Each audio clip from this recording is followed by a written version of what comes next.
Harry Potter and the Unbreakable Vow. Chapter 1. 2 Letters. Deliveries of the Daily Prophet each day from Hedwig were the only things keeping Harry sane as the summer dragged on at the prison he called Number 4 Privet Drive.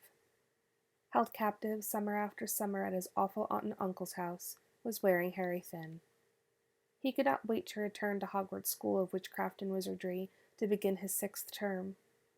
Had it really been 5 years since he was first introduced to the wizarding world? Time had gone by so quickly. Harry had been plagued with lamenting thoughts that he never dared to mention, not even to Ron and Hermione in the letters they had been exchanging since the end of term. These thoughts, and sometimes nightmares, were about those in his life he had lost, his godfather Sirius and Hufflepuff classmate Cedric Diggory. Their deaths were on repeat inside his head.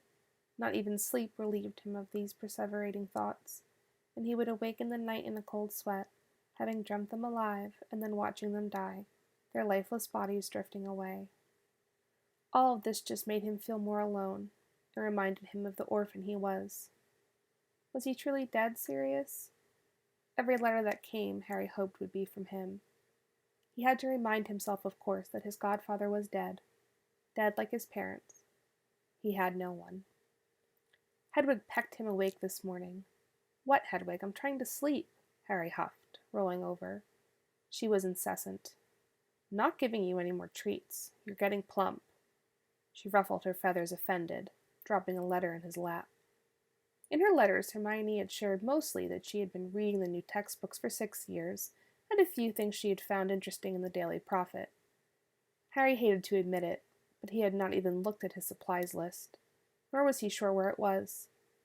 Ron's letters were a little more interesting.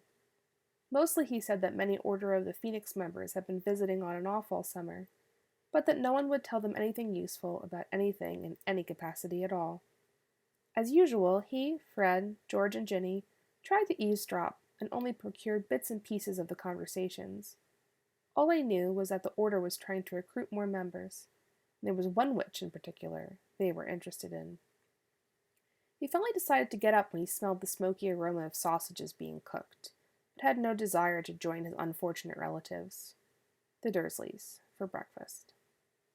At least he was not being forced to cook for them anymore. Enough magical freaks, as Aunt Petunia called them, had traipsed through their home to scare his relations into leaving him very much alone. He only interacted with them when passing through the hall to use the toilet or when he was made to do housework. That was enough. He looked at what Hedwig had left on his bed. It was a letter from his best friend, Ron Weasley. "Harry, sorry you've been stuck in your room all summer. Mum said you can come stay with us for the rest of it. Isn't that great? If you need help getting here, just let us know. We'll pick you up. Can't wait to see you. Ron." "There's a week left before term begins," Harry sighed. He got out of bed and packed his trunk before going downstairs. He was hungry. "You don't need to deal with me any more," Harry said as he found there was not a single bit of sausage or toast left for him to eat. "I'm leaving tonight." "No, you're not," Aunt Petunia growled. "You're staying right here. You're not scheduled to go to that freak school for another week at least." "Well, I'm staying elsewhere until—" Crash! The noise had come from the window. Without surprise, it was an owl. Uncle Vernon began to complain and moan about the owls, and how it was Sunday, and no normal person receives mail on a Sunday. The owl that had arrived had piercing orange eyes and was holding a scroll on its feet. After breaking the seal and unraveling it, he realized this one was from Professor Dumbledore, headmaster of Hogwarts. "Harry, do accept that invitation from Ron. I look forward to seeing you soon, and if the Dursleys give you any problem with leaving, I look forward to seeing them soon. Dumbledore." Harry walked back around the house with the scroll. "Wipe your feet," Aunt Petunia complained, noticing all the mud on the bottom of his trousers. "It's not my fault it's muddy outside," Harry retorted. "Here." He threw the scroll on the table. "Seeing as there's nothing for me to eat, I'll be leaving sooner than I planned." Harry ignored the ranting and raving he heard behind him as he made his way upstairs. He retrieved his trunk and coaxed Hedwig into her cage. "We're going to see Ron," Harry tried to explain to her, but a few treats were more of a persuasion. "Where are you going?" Uncle Vernon howled as he descended the stairs with his trunk, and Hedwig in tow. Away, Harry replied monotone. Bye. Let him go, Aunt Petunia cried. The letter, those freaks will come if we don't let him go. Hey! Harry shouted, pointing his wand at them, feigning he would hex. He then lowered it, chuckled to himself, and said with a wink, See you in a few months. The door shut behind him. He took a breath of fresh air and made his way down the block. Although he was in a good mood now, the day was dreary, to put it lightly, and he noticed the whole world was wet with last night's rain. He was not sure how exactly he would get to the burrow, but figured he would stick out his wand and hope the night bus showed up. And it did. If he hadn't known better, Harry would have been under the assumption that the night bus was the only form of wizarding transportation available that day, because the distinct purple triple-decker was stuffed to the brim. Stanley Shuntpike collected his fare, and Harry declined his offer for hot chocolate. Where are you headed? Ottery said Catchpole, Harry explained. What you want to do there? Shuntpike snubbed before he added, We've got to stop in Melksham and Weston-super-Mare. Then we'll go there. Harry thanked him and found that there was one seat left in the back corner, so he took it before anyone else hopped on board. Much to his chagrin, there were two wizards arguing nearby, and he was hoping to take a nap. Despite reclining in his chair and shutting his eyes, he could not filter out the argument that had ensued. It's probably Codswallop. The Ministry's trying to make it look like they're on top of things, the first man argued, making a smacking sound with his lips. Why? Because the Auror's only 22? I don't care if he's 72 years old, Jacob. Look at him. He's got suspicion written all over his face. You're insufferable, Jacob replied to the other man defeatedly. Barely opening his eye enough to let even the tiniest sliver of light in, Harry shifted his gaze to try to take a peek at the Daily Prophet that the Jacob fellow held so vehemently in his hand. Unfortunately, the photograph of the Auror that they were discussing so passionately was crinkled beneath the wizard's old fingers, so Harry gave up and readjusted in his chair. How many more have to die before you realize that the Ministry is worthless? Jacob sighed, folding the paper and putting it aside. At least this McKeely fellow is trying to do something. What a muggle name. That's not nice. I'm not nice. Next stop, Camberley, Shuntpike called, somewhat annoyed. Oh, bother, and this conversation was getting good, Jacob's friend huffed sarcastically. Whatever happened to leisurely conversation about chess? Jacob sighed. Jacob's friend asked, Will you be getting off with me, or are you still heading to Monkton Farleigh? Monkton Farleigh, need to see my grandchildren. Fair enough. Safe home, then. The seat was much too uncomfortable for a nap, so Harry decided to be nosy instead. Excuse me, Harry asked Jacob. Is that the Daily Prophet? Why, yes, it is, Jacob replied suspiciously. Are you... Yes, Harry whispered. Please don't. I won't bring any attention to it, Jacob whispered, handing him the paper. Jacob did not let go of the paper, causing a quick tug beneath Harry's fingers. Good luck to you. Their eyes remained locked briefly in an exchange of understanding. Although foreboding, Harry tried to be friendly and thanked him for the well-wish. He scoured quickly to look for that photograph. It was of a tall and slender man with reddish-blonde hair, slicked back and light eyebrows, a placid expression on his face, waving at reporters as they flashed their cameras. He wasn't at all what Harry had imagined.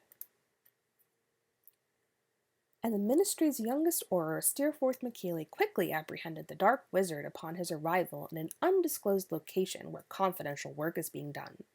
Representatives told reporters the unidentified criminal is set for immediate trial at the Wizengamot and potential imprisonment in Azkaban if found guilty. Possible sentencing was not disclosed.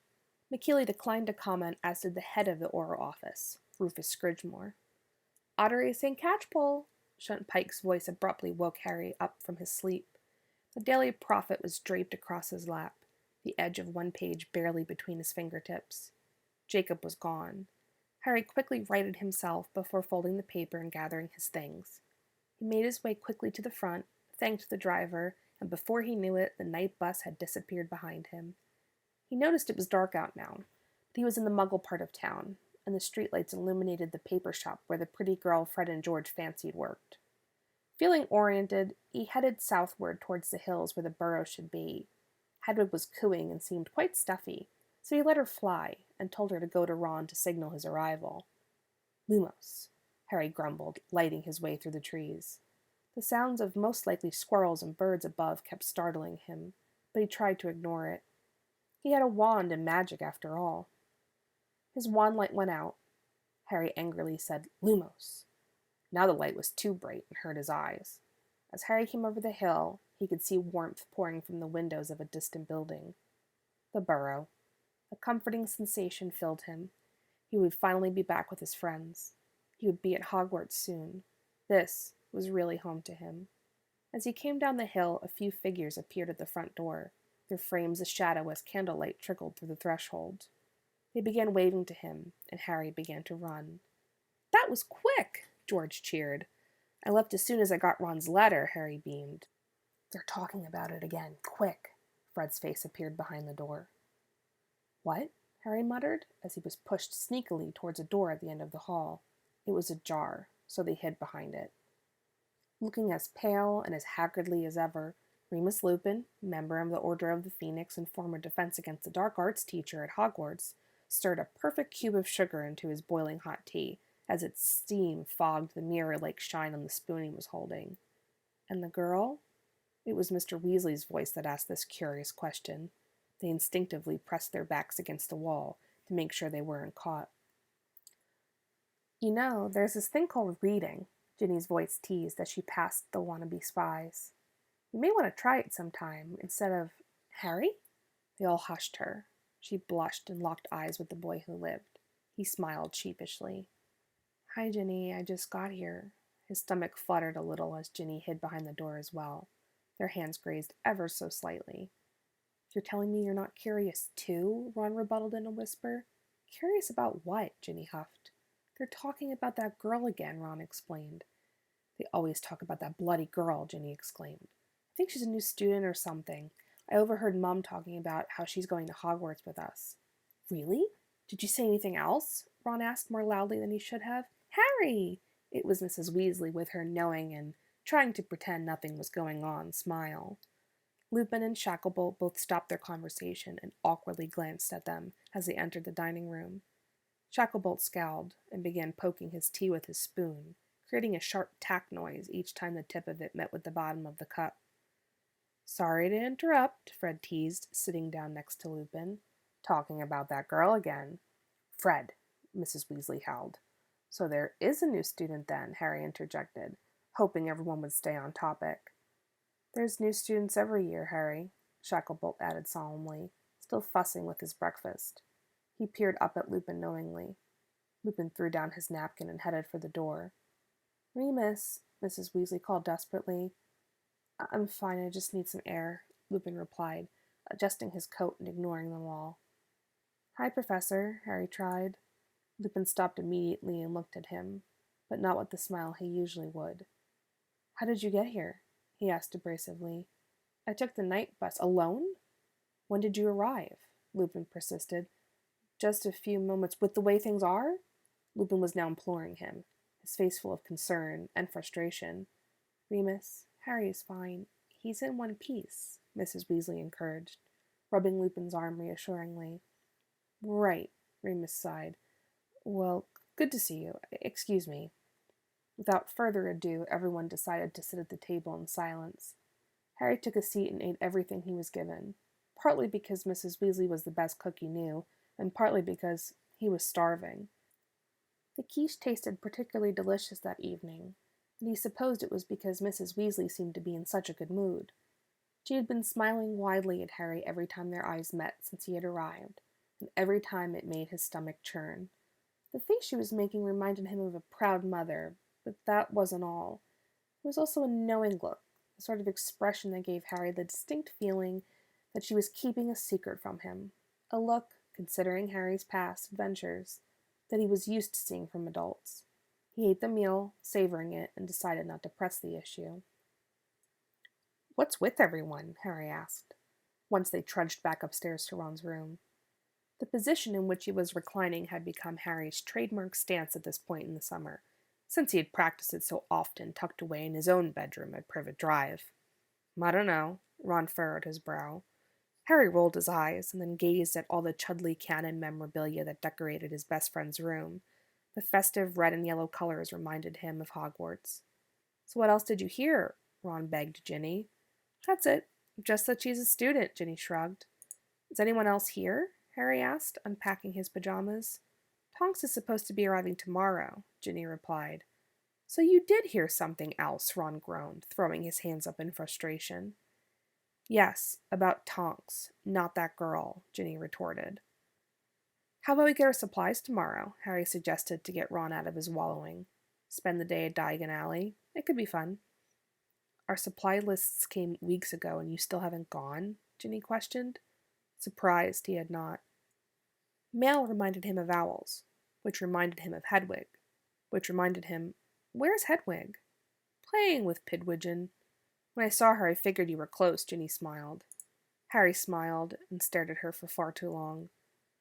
Well, you must have been traveling all day. Let's go to sleep, Ron interrupted Harry and Ginny in their romantic gaze, deliberately walking through the two of them to break things up. When Ron finally made his way into his bedroom, Harry quickly sneaked a kiss from Ginny and bid her good night. Little did he know that his world was about to change tomorrow forever.